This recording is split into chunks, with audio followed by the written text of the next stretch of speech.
لەگەڵ بەڕێز حوسێن ئازاری کاندیدی پارتی مۆدرات بۆ پەرلەمانی سوید کە لە شاری ئۆرۆبرۆ لەگەڵماندا گفتوگوی زیاترەکەی سەبارەت بە هەڵبژاردنەکانی سوید بە تایبەت پەرلەمانی سوید.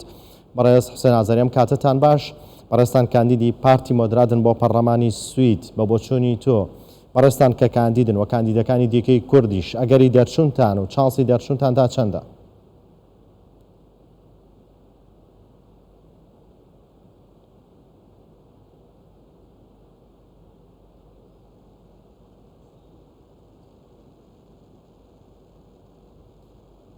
دیارە دەنگی میوانەکەم ناگاتە لای من. بەڕێز حوسێن ئازاری کاندیدی پارتی مۆدرات بۆ پەرلەمانی سوید ئەگەر ئەو گرفتە چارەسەر بێت تا گفتوگوی لەگەڵ بکەین سەبارەت بە هەڵبژاردنەکانی پەرلەمانی سوید هەروەها کاندیدانی کورد بۆ پەرلەمانی سوید. بەڕێز حوسێن ئازاری دێمە لای بەڕێستان پرسیاری ئەوەم کرد کە چانسی ئێستا دێ بەڵێ ببوورە چانسی دەرچوونی کاندیدانی کورد تا چەندە لە پەرلەمانی سوید کە بەڕێستان کاندیدن لەوێ؟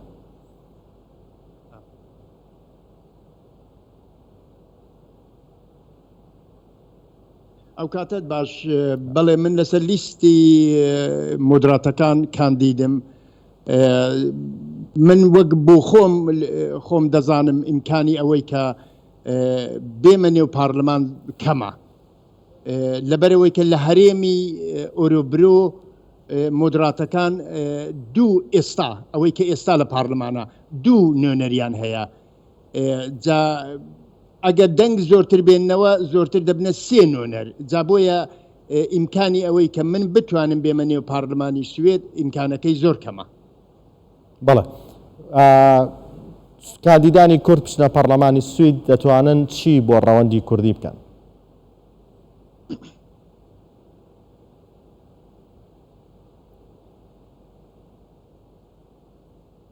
من پێم وایە لەسەر یەک بوونی کاندیدی کورد لە پارلەمانی سوێددا بۆ کورد بەگشتی باشە. دیارە هەر ئەوەی نەزەری منە بیر و بۆچوونی منە پێم وایە هەر کەسێک لە کورد بێ و لە سوێد بێ بێتە نێو پارلەمان لە پێش هەموو شتێکدا دەبێت بەرژەوەندی وڵاتی سوێدی لەبەرچاو بێ. ئێمە کە لەوێین لۆبی بۆ میلەتەکەی خۆمان دەکەین، بۆ خەڵکی خۆمان لۆبی دەکەین، دۆست بۆ میلەتی خۆمان پەیدا دەکەین. ئەگە هەلومەرز پەیدا بوو شەرایط ساز بوو دەتوانین باسی میلەتەکەمان بکەین. من بۆ خۆم لە شارەوانی شاری ئۆرۆبرۆمە لە ساڵی 2014ەوە لەوێمە لە شارەوانیم زۆر جار هەلومەرز پەیدا بووە. من لە پێشەیەکە چوون بۆ قسەکردنیە لەوێ باسی کوردم کردووە، باسی هێزی پێشمەرگەی کوردستانم کردووە بە تایبەت ئەو دەورانەی کە شەڕ بۆ لە دژی داعش. من پێم وایە کەسێک کاندیدە لە پارلەمان بێ هەلی چاتری بۆ هەڵدەکەوێت کە دۆست پەیدا بکە بۆ کورد. بەڵام دەبێ ئێمە ئاگامان لە شەرایط و هەلومەرجی وڵاتەکەش بێ. دەنا وای لێ ئەگە وا نەکەین ئەگە ئەو جۆرە بەرژەوەندی کورد ئاوە ڕچاو نەکەین وای لێ دێ خەڵکەکەی خۆیان خەڵکی سوێدی ئیجازە نەدەن کە نوێنەری کوردان بچێتە پارلەمان. بەڵێ کاریگەری پەنابەران لە سوید لەسەر پرۆسەی دەنگدان تا چه ئاستێکە بە کورد و تەواوی پێکاتە نەتۆیەکانی دیکەوە؟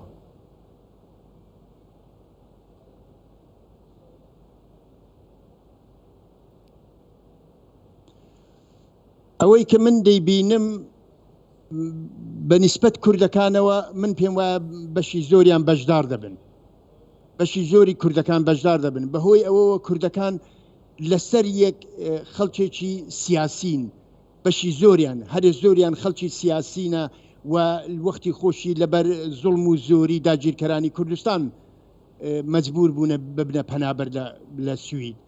بۆیە من پێم وایە ڕێزەی دەنگدان لە نێو کوردەکاندا زۆرە. لە نێو خەڵکەکانی دیکەشدا ئەوانە زۆرترن کە ئیش و کاریان هەیە توانی ویانە لەو ماوەی کە لە وڵاتی سوێدن بتوانن بێنە نێو دەم و دەستگای سوێدی بێن کار پەیدا بکەن ئیش پەیدا بکەن بە جۆرێک خۆیان لەگەڵ جامعەی سوێدە لەگەڵ کۆمەلگای سوێدی ڕێک بخەن ئەوانە زیاتر دەنگ دەدەن. بەڵێ ئەو پارتی بەڕێستان کاندیدن پارتی مۆدرات دەتوانین بۆ پیکە تۆ کوردیت و پەنابەریت لە سوید دەتوانین بڵێن نیشێکە لەو پارتانی کە پاڵپشتی مافەکانی پەنابەرانەکە؟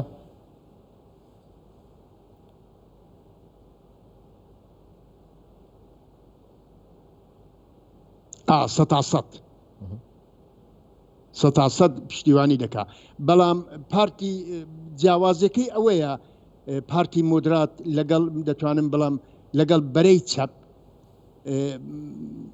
وانێکی کاری مۆدراتان لەسەرەوەیە کە دەڵێ کۆمەلگا بە ئیش دەبوژێتەوە بەکار و ئەوانەی کۆمپانیان هەیە دەتوانێت کابرا کۆمپانی دانێ دەتوانێت کارێ بکە بە ئیش دەبوژێتەوە جا لەسەر ئەوە زۆر وانەیە کە دەبێ لەسەرەوە زۆر شێلگیرە کە دەبێ پەنابەر کارێکی وا بکە کە پەنابەر بێتە نێو بازاری کار وا نەبێ هەر یارمەتی وەرگێ لە دەوڵەت لەسەر سۆسیالی بێ و یارمەتی وەرگێ ئەوە بیر و بۆچوونی مۆدراتەکانە. بەڵێ چ لە شارەوانیەکان چ لە هەرێمەکان و پەرلەمانی سویدیش لە ماوەی ڕابردوودا نوێنەرانی کورد ئەگەر لەوێ بوو بن لە شارەوانیەکان و لە هەرێمەکان و لە پەرلەمانیش بێگومان هەن ئێستا بە شێوەیە کاریان کردووە کە جێی گرنگی و سەرنجی سویدیەکان بن؟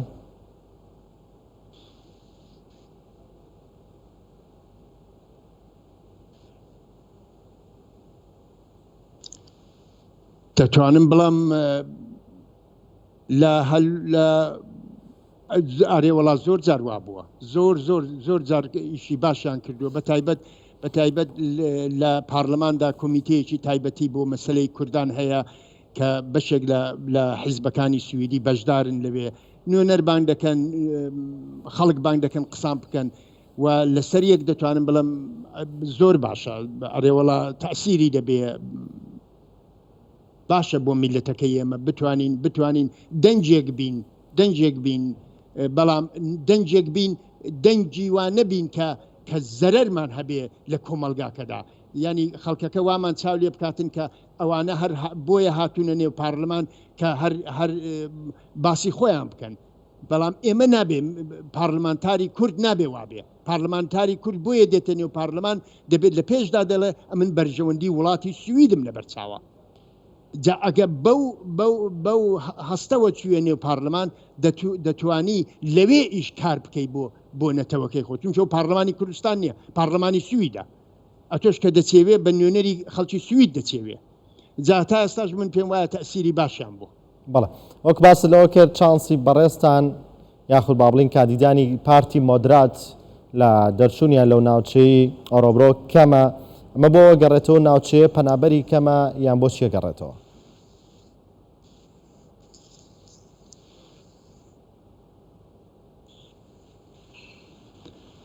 ناوەڵە بۆەوە ناگەڕێتەوە کە پەنابەری کەمە ئەسقەزان ئەو منتەقەی ئێمە ئەو ئۆرۆبرۆ ئەو هەرێمە پەنابەری یەکجار زۆرە پەنابەری زۆرە بەڵام ئەتۆ کە ئەتۆ مۆدراتەکان مەسەن لیستێکیان هەیە لەو لیستەدا تۆ بەوەی کە تۆ شانست هەبێ بتوانی بچێنێ و پارلمانی من ئەرزم کردی لە هەرێمی ئۆرۆبرۆ 2 نوێنەری پارلمان هەیە ئەگە زۆر دەنگ بێننەوە دەنگیان زیادی بکاتن مەسەلەن ئەو ساڵ لە دەنگدانەکە لەوانەیە 3 نوێنەریان بێ یا زۆر 4 نوێنەریان بێ جا ئەتۆ دەبێت لە ڕیزەی کە ئەوان بۆ دادنن لە نەفەری سێوم و نەفەری دووم و نەفەری چوارەم بی ئەو دەم شانست هەیە بێ بەڵام پەنابەری زۆر لێ بەڵام احتیمال شانسی ئەوەی کە تۆ بێ چونکە لە ڕیزەی خوارێ لە خوارێبی شانست کەم دەبێ بێ ژوورێ. بەڵێ بەگشتی ئەو پارتانەی کە پاڵپشتی لە مافەکانی پەنابەران دەکەن دەتوانین بڵێن لەم هەڵبژارنایە دەتوانن سەرکەوتوو بن؟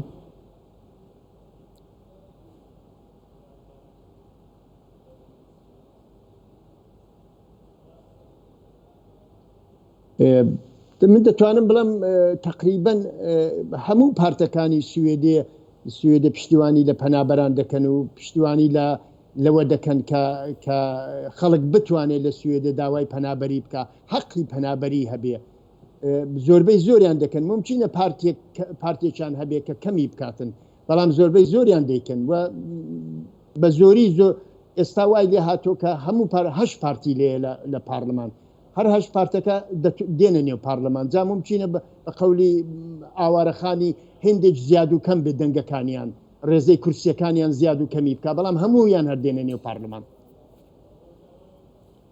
بەڵێ بەڕێز حوسێن ئازەری کاندیدی پارتی مۆدرات بۆ پەرلەمانی سوید لە شاری ئۆرۆبرۆ لەگەڵماندا بووی سوپاس بۆ بەشداریتان بەڕێز حوسێن نازەری.